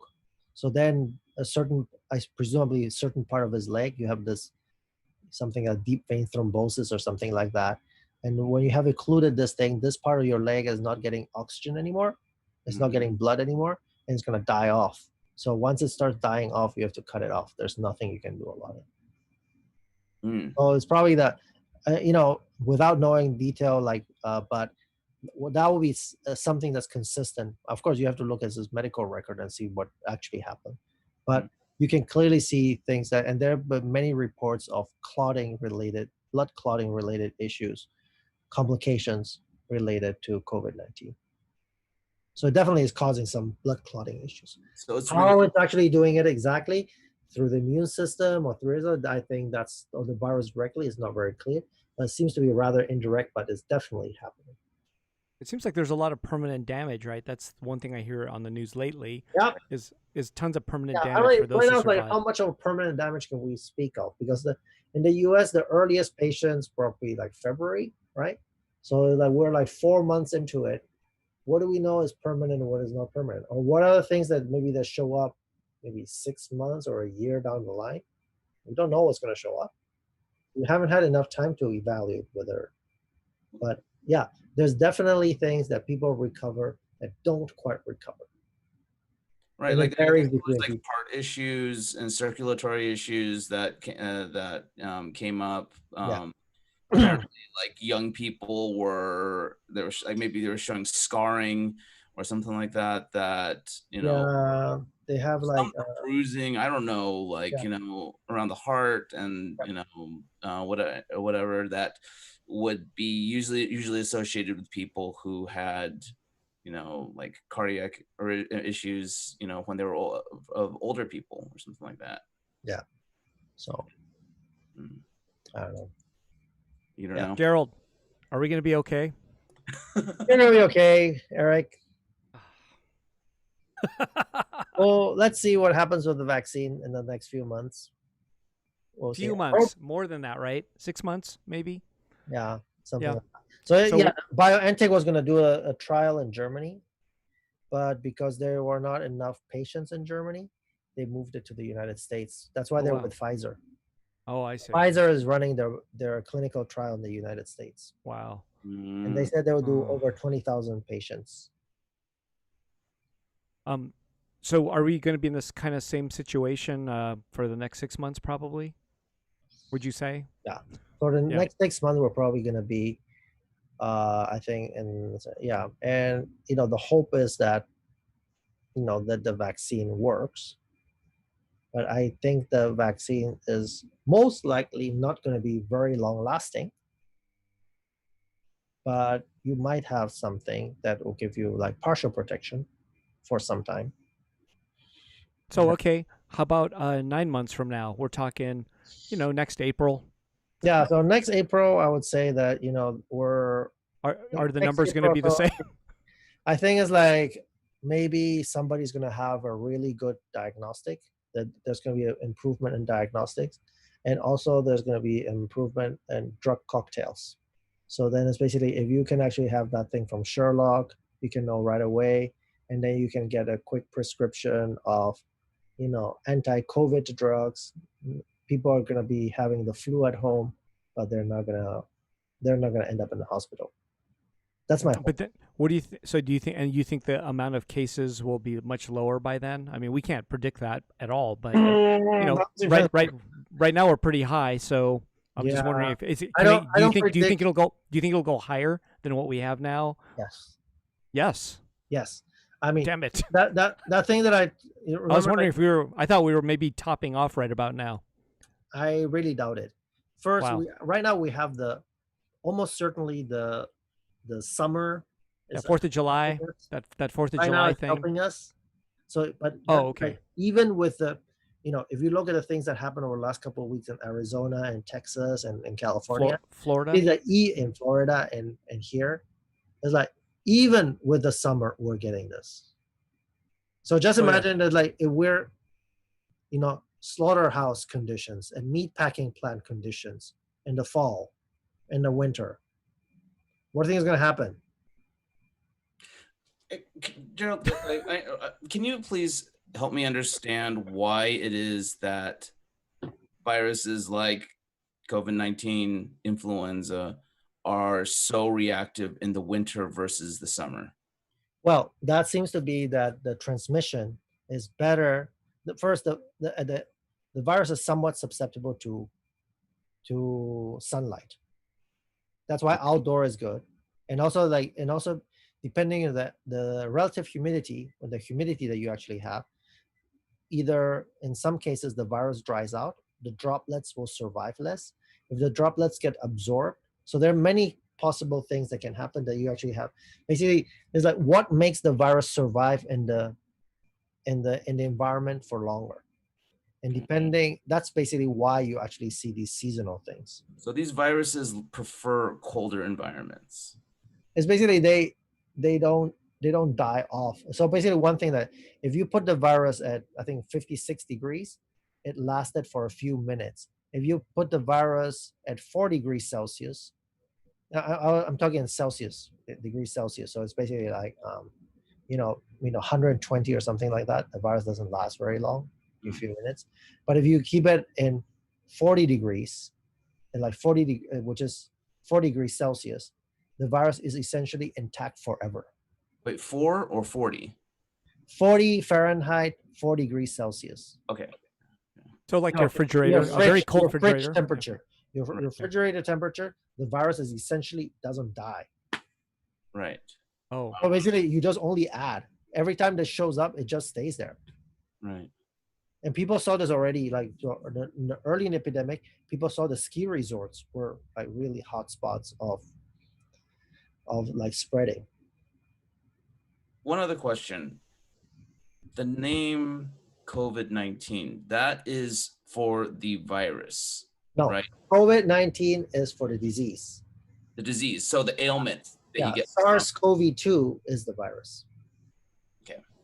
Yeah, so SARS coronavirus 2, Right. or coronavirus disease 19, because that's when it first started. Okay. So if I got sick, I would have COVID-19, and that I got from SARS-CoV-2. Exactly. Got it. All right. Because now you know the difference. Yeah. It's gonna help. I wasn't sure. Yeah, you want to use it correctly. It's so easy to just kind of refer to the virus as COVID-19. Well, same thing It's happened. like- Same thing happened with the same AIDS. thing with AIDS and and HIV. HIV and AIDS, right? It was Right. kind of like interchangeable. Right. Yeah. I need But- you don't. But you want neither. Virus is HIV. Right. COVID-19 virus is SARS-CoV-2. And all of it, you want neither. You want none of those Yeah. things. You want none of that Yeah. shit. Yeah. So I don't care what it's called. I don't want any of it. Yeah, can you imagine? It's like if we had like a Comic-Con in the winter. Oh, it's called Decon. Yeah, it's Yeah. called Decon. It's called Designer Con. I have a feeling that's probably going to be shut down. So we'll see. And plus, it's all hot in there. Oh, they have air conditioning though. Let's make it nice and cool. Yeah. Oh, you also have to see whether your air conditioning is recirculating or non-recirculating. Recirculating because why not? All right, it's got to be efficient. Yeah, it's gotta be efficient. Recirculate that shit. It'll be like that Korean call center that we talked about last time. Wow. Or basically, it's, oops, sorry, I pushed the recirculating air. Oh, I left it on all day. Oh, yeah. And Ben's gonna be like, oh, why'd you do that? And the dude's, he's gonna be like, oh, you're fired. Oh, anyway. Man. Yeah, it's a tough one. Yeah, so basically, Oh. humidity and temperature is what affects the virus spreading. So wait, humidity. Well, you want heat, You want low humidity, low and you humidity. want Yeah. low humidity and low temperature. Because you want droplets to evaporate, basically, right? Well, That too, right? it's I like mean, also the formation of the droplets. If it's like really high humidity, the droplets hit like another droplet of basically of water. It becomes bigger and bigger and then falls down. I see. But yeah. Whoa, Yeah. What? You lost me there. Okay.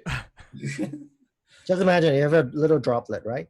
Right. So the droplet can, basically what makes people can make up any kind of story of how this could actually turn out. But one way that, for example, droplets, if the droplet becomes big enough, becomes like rain, right? Like Rain, in it a cloud, it falls down. When do you actually have rain? Because So we want humidity- less humidity or more humidity?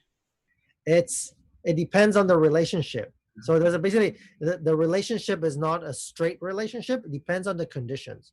So depending on the temperature, the humidity. Like Florida plays a different humidity. role. Like let's talk about Florida where it's going crazy, or Mississippi humidity where it's like sticky hot, right? Like So yeah, I have to look up the curve, especially that was worked out for influenza. But right, it's basically like you actually have to have the humidity temperature relationship is not always the same for transmission. So the relationship of sometimes a certain combination, but generally speaking, in temperate areas, low humidity, low temperature, more spreading. like California in the winter. Exactly. But then it's like if you go to the tropics, like Singapore, for example, then the relationship is different. where it's like 100% humidity and it is The constantly constant temperature. So yeah, like 30 in those degrees. cases, maybe like I forgot. It's like it was different. I have to look it up again. Wow. So I think the United Arab Emirates was 125 degrees today. They got it beat then, huh? Yeah, Yeah. yeah. Yeah. And then I think you have the sun. So yeah, actually, like in the virus in the sun is that has a half life of 1.5 minutes. So it means like in every 1.5 minutes, the virus goes down by 50%. Mm. So sunlight is bad for the virus. wow. Do you think so, I mean, is it for a place like a call center, can they actually, so this is kind of a question that came through from Nate Bond, but yeah, I think the same question would be, can they fix their air conditioners? I mean, Yeah. has that been proven to work? No, but I think like people have to. I have. I mean, people now understand how this works. Like for But I example, mean, that you get a HEPA filter, whatever it is, and then yeah, you get a HEPA filter. You get a and HEPA what's this filter. It only flows in one direction. There's some UV light thing or something, right? There's the UV. I don't know. Is that Yeah, real? that would work too. Yeah. But normally you apply that on your filter. So the stuff Yeah. that gets on your filter you sterilize, but the stuff that doesn't get trapped on your filter is just still flying around. But if you also have the circulating air only pass air, you're definitely going to be much safer. Because it's like, okay, the virus is there. Your chances of finding it from being released until it's gone is only one time that you have a chance to encounter it. Whereas basically, if it's recirculating, every virus has multiple chances to encountering the person. Right. So you can put a filter in, which would help, but at the same time, most air conditioners have an intake that's inside, right? So that it's sucking air from inside. It goes through. It makes it cold and comes Maybe, back out, right? That's kind of how most air conditioners work. Some are outside, right? They take air from outside and push it in, yeah. but some are actually taking air from inside, and Yeah. So it comes back in. depends on the recirculation that you Yeah. have. That's basically I think most, yeah, But What's I mean, most have an intake, depends. It depends on the whichever setup you have. It's like that's right? going to be completely depending on the setup that you have. Right. Okay, I think I've got one last question myself, and that is masks. Like I'm not out very often. Like I'm usually out to go buy groceries maybe once a week, you Mhm. know. And I have like a stack of surgical masks, surgical style masks Mhm. in my car, but Mhm. I constantly find myself grabbing the one that I wore the previous time and just throwing it on and going into Mhm. the supermarket. Am Mhm. I spelling doom for myself with that, or is that Probably okay? not. Probably not. It depends on how you handle the mask. So basically, like, and also like if you leave it on your dashboard, it's going to be exposed to the sun or something like that. Then Mm, it's going to be that is also a factor. But right. I saw a video on. you should actually definitely change the mask out because most of the masks are made of plastic. Mm, So the filtration is through a fine mesh plastic sheet. right.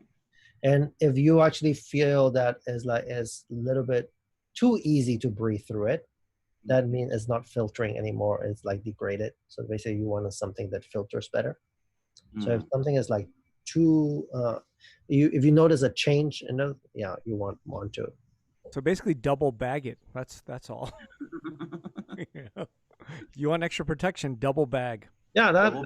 that in principle works, but I think it's like you can also recycle your masks in the sense that okay, you use your mask and then it's basically you leave it there for 3 days and then use it again after 3 days. Right. Yeah.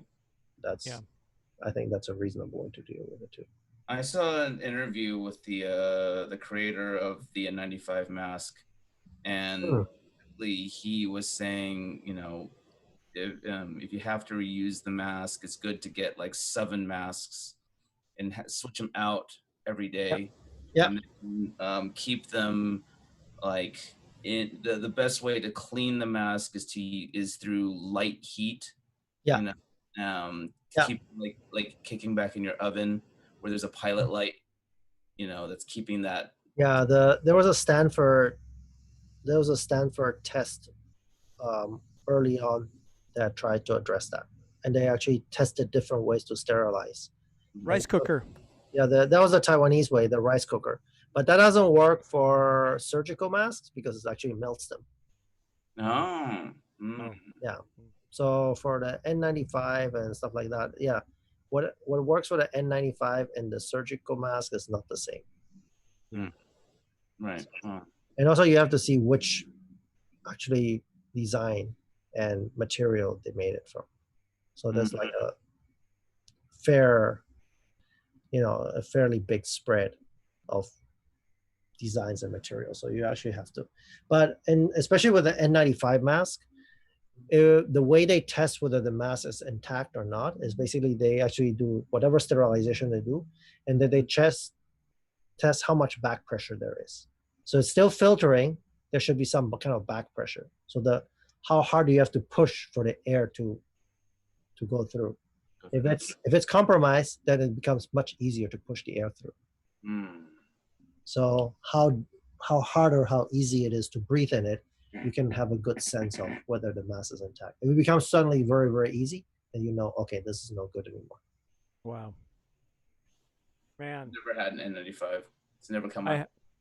I've had them, or I have them. Yeah, Eric has them. Yeah, I don't want to take his secrets. No, you could order some. I mean, you could order them online. I really like those other, like KN95s. Yeah, those are those good? Those are good, right? Yeah, those are good and comfortable. You could buy those; they're cheap. Yeah, those actually the KN95 is basically a Chinese standard. It's not like an American standard. Oh, is that good or bad? I think it's less strict, but it actually does filter, and it's like it actually seals pretty well. You can feel the pressure when you. You could buy those, Luke. They're like you could buy like 10 for $20 type of thing. Yeah, protect yourself. Yeah, I'll give you $20. I'll give you the $20. Protect yourself.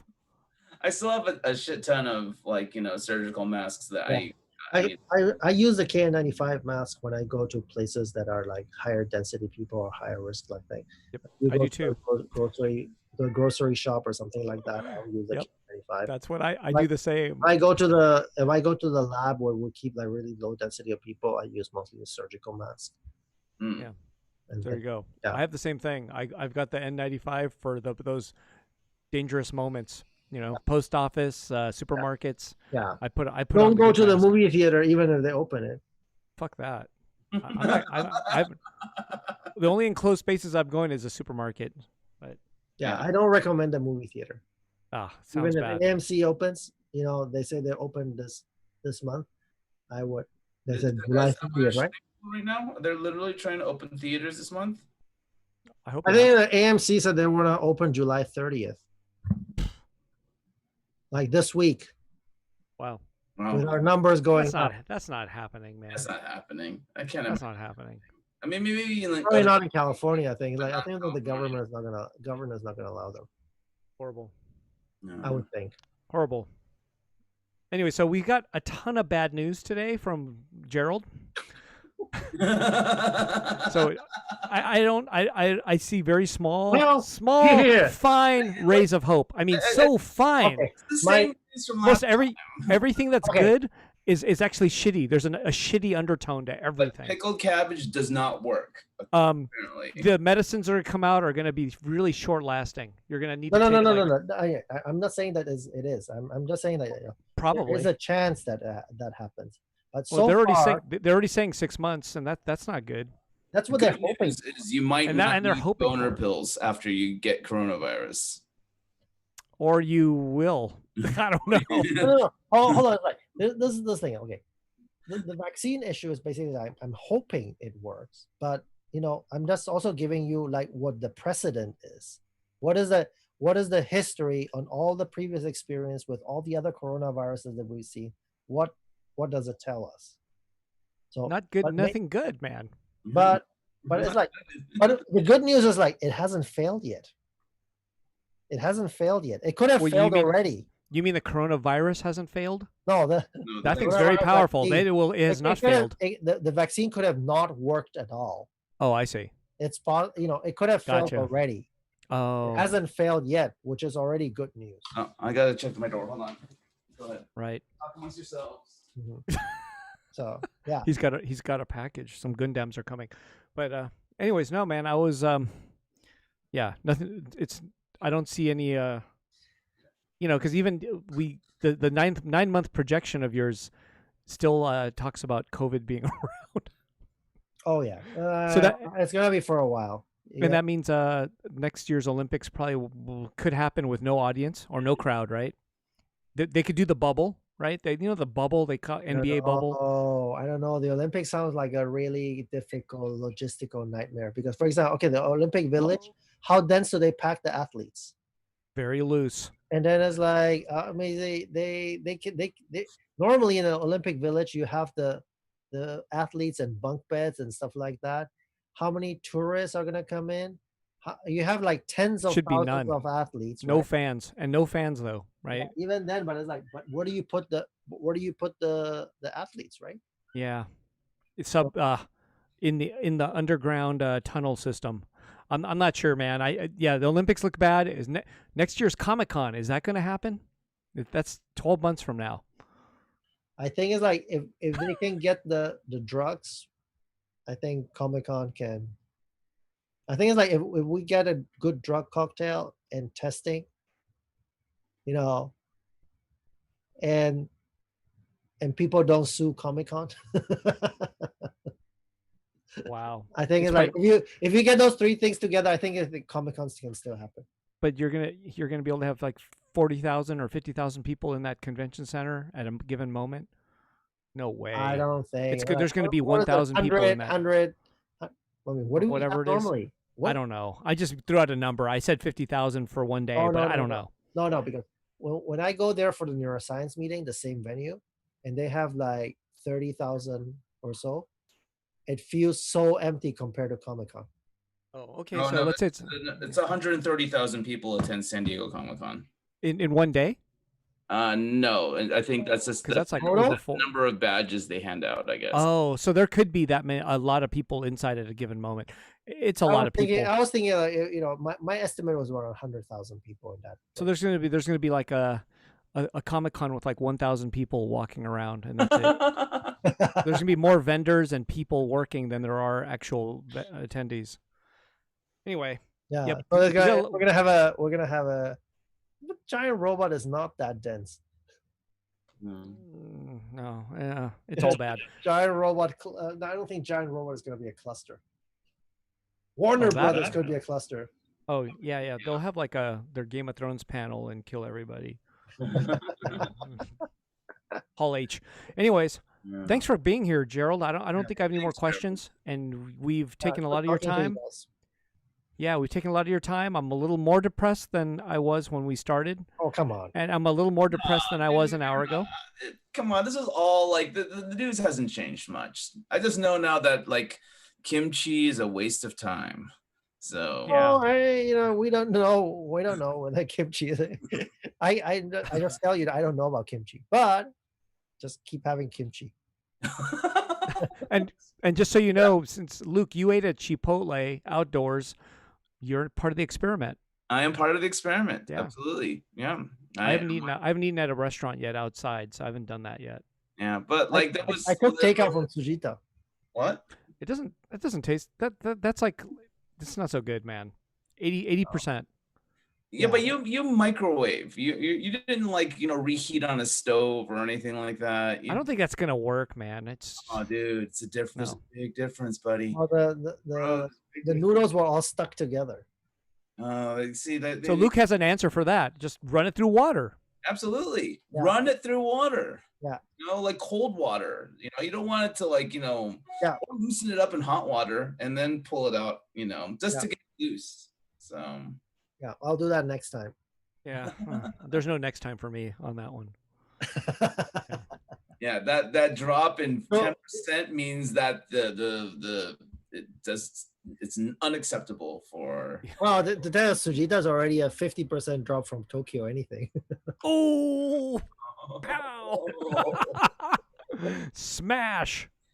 I mean, it's still the best here, but Oh, man, you know compared what? to I Tokyo, will give them. I will give them credit. I will give them credit. Like it. Rokurincha. There's Rokurincha in Tokyo, right? Another tsukemen place that's supposed to be the best one, but you know. I found this underground place in Akihabara. That's really awesome. Whoa. What? Oh, dude! Next time I go to Japan, I'm gonna have to get that information. Yeah, in about 3 or 4 years. When they let us in again. Ah, sucks. Who knows when they let us in again? Yeah, about 3 or 4 years. Well, Japan's still letting us in. They're just No, What? Japan is not letting anybody from the U.S. in. Wait, when did they shut it down? Like Europe? They shut it down months ago. I think like maybe before April. Are you sure about that? Because people were Yeah, like, the only people like only with a Japanese passport you can go in. And when you go in with a Japanese passport, a friend of mine just went, and she had to fly in. She at the airport she had to wait 7 hours for a PCR test, and it came negative. She can take a limousine taxi to go to her house. That cost her like 20,000 yen, like $200 to take a thing. But yeah, only because she had a Japanese passport. But if you don't have a Japanese passport, you cannot go in. I had no idea. Like, yeah, I thought only the news only says that Canada talks about Canada and Europe. So no, we cannot go into Japan. Japan is only considering open up to Vietnam right now and Taiwan. Wow. And there's a big controversy also because Hawaii's numbers are really low. Right. Hawaii was gonna open up for Japan, but not for the continental US. Yeah, actually, there's certain people who are really pissed about that, about the possibility of opening up only for Japan, but not for the continental US. Yeah, I have a friend who owns property in Maui and was hoping to get out of California. Patrick Lamb?